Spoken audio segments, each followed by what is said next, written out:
यही वर्ष है जो क्रिमिनल जस्टिस सिस्टम के हमारे मुख्य 3 कानून आईपीसी, सीआरपीसी और एविडेंस एक्ट, वो तीनों कानून को भारत की संसद आमूलचूल परिवर्तन कर रिलेवेंट बनाने जा रही है। गृह मंत्री अमित शाह ने रविवार को बार काउंसिल ऑफ इंडिया द्वारा आयोजित वकील सम्मेलन के समापन सत्र में हिस्सा लिया। इस दौरान गृह मंत्री अमित शाह ने कहा कि क्रिमिनल जस्टिस सिस्टम में 3 नए कानून आ रहे हैं। ये कानून लगभग 160 साल बाद पूरी तरह से नई दृष्टिकोण और नई व्यवस्थाओं के साथ दस्तक दे रही हैं। इन कानूनों पर अमित शाह ने और क्या कुछ कहा, जरा सुनिए। मित्रों, कॉन्फ्रेंस एक प्रकार से हमारे देश के बहुत महत्वपूर्ण समय पर आयोजित की गई है। मैं ऐसा कहूंगा कि बहुत उचित समय पर आयोजित की गई, क्योंकि यही वर्ष है जब हमारे संविधान को 75 साल पूरे होने वाले हैं। उस समय पर इस कॉन्फ्रेंस का आयोजन हुआ है। यही वर्ष है जो क्रिमिनल जस्टिस सिस्टम के हमारे मुख्य 3 कानून आईपीसी, सीआरपीसी और एविडेंस एक्ट, वो तीनों कानून को भारत की संसद आमूलचूल परिवर्तन कर रिलेवेंट बनाने जा रही है। वही ये वर्ष है। और विमेन लेड डेवलपमेंट की जो हमारे प्रधानमंत्री जी ने G20 के माध्यम से समग्र दुनिया के सामने कल्पना रखी, उसको सार्थक करने के लिए भारत ने शुरुआत की है 33% महिलाओं की हिस्सेदारी कानून बनाने की प्रक्रिया में, हमारी विधानसभाओं में और हमारी लोकसभा के अंदर सुनिश्चित करने का कानून भी अभी अभी हमारे संसद के दोनों सदनों ने पारित किया है। भारत ने हर क्षेत्र के कानूनों को विगत 9 साल में फिर से एक बार आज की जरूरियातों के हिसाब से रीड्राफ्ट करने का या नया बनाने का प्रयास किया है। इस 9 वर्ष में मोदी जी के नेतृत्व में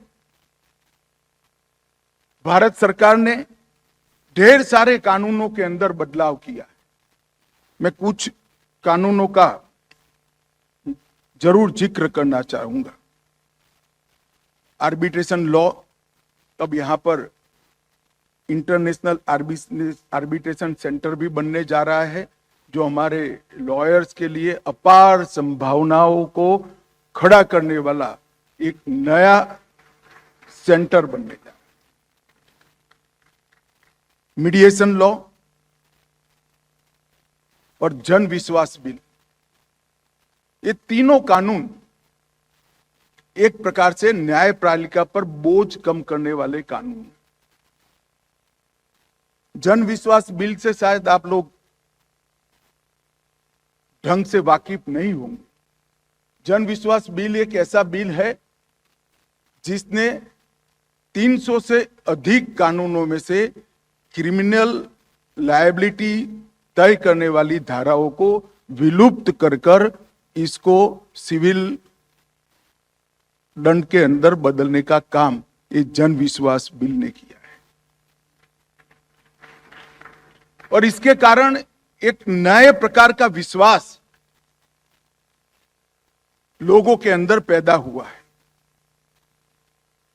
इंसॉल्वेंसी एंड बैंक्रप्सी एक्ट, इसने हमारे बदलते हुए अर्थतंत्र को विश्व के साथ खड़ा करने का काम किया है। मुझे कुछ लोगों से मैं चर्चा कर रहा था तो एक कमेंट आया था कि बहुत सारे बदलाव उसके अंदर करने पड़े। मैं बड़ी विनम्रता से कहना चाहता हूं, लेजिस्लेटर ने मेरा लेजिस्लेशन कंप्लीट है ऐसा अहंकार नहीं रखना चाहिए। जो भी त्रुटियां आती है उसको सुधारने के लिए मन खुला रखना चाहिए और तैयारी भी रखनी चाहिए। तो चाहे जीएसटी हो, चाहे इंसॉल्वेंसी एक्ट हो, इसके अंदर जो बदलाव हो रहे हैं वो इसके इम्प्लीमेंटेशन के बाद जो दिक्कतें हमारे सामने आ रही है, इसको ध्यान में रखकर हम कर रहे हैं। और मैं मानता हूं ये बहुत महत्वपूर्ण है किसी भी सरकार के लिए, किसी भी लॉ मेकिंग एजेंसी के लिए, किसी भी पार्लियामेंट के लिए, कि कानून कोई भी इसके अंतिम स्वरूप में नहीं होता है। समय के साथ और इम्प्लीमेंटेशन के साथ जो दिक्कतें आती हैं उसको बदलना चाहिए और उसको स्वीकारना भी चाहिए, क्योंकि कानून बनाने का उद्देश्य अंततोगत्वा सुचारू व्यवस्था खड़ी करना है।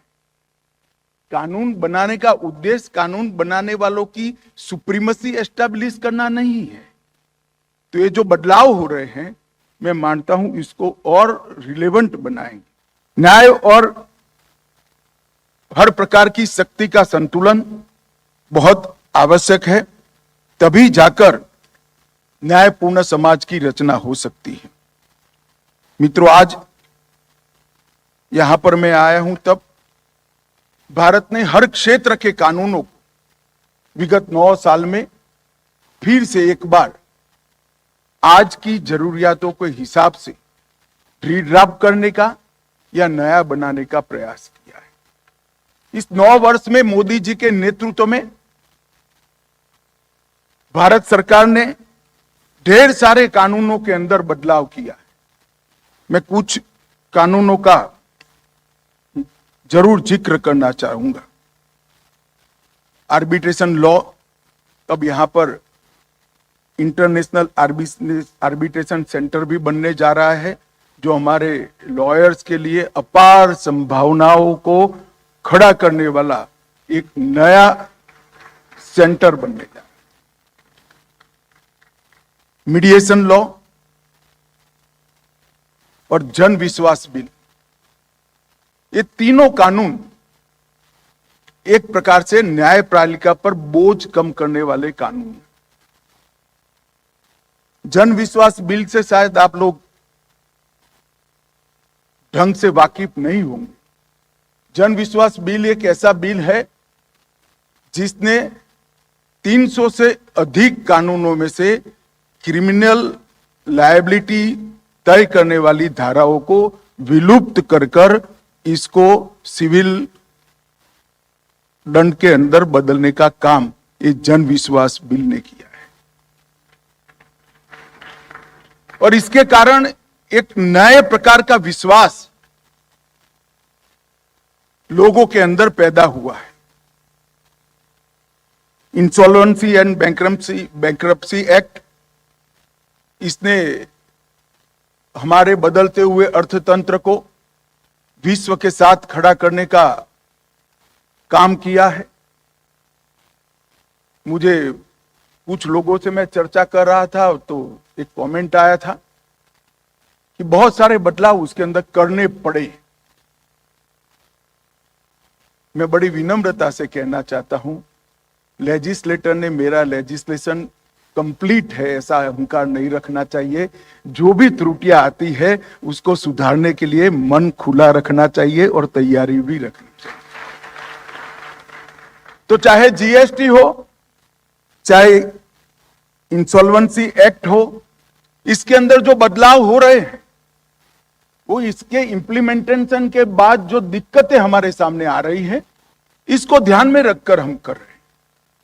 और मैं मानता हूं ये बहुत महत्वपूर्ण है किसी भी सरकार के लिए, किसी भी लॉ मेकिंग एजेंसी के लिए, किसी भी पार्लियामेंट के लिए, कि कानून कोई भी इसके अंतिम स्वरूप में नहीं होता है।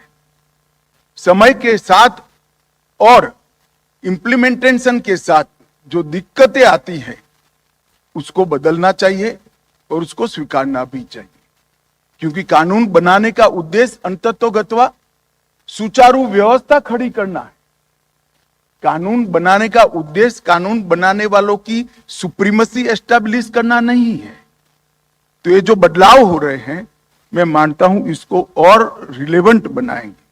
इसी तरह से सोशल सिक्योरिटी कोड और डेटा प्रोटेक्शन बिल भी अपने अपने क्षेत्र के अंदर बहुत बड़े बदलाव लाने वाले और अंतर्राष्ट्रीय पैमानों को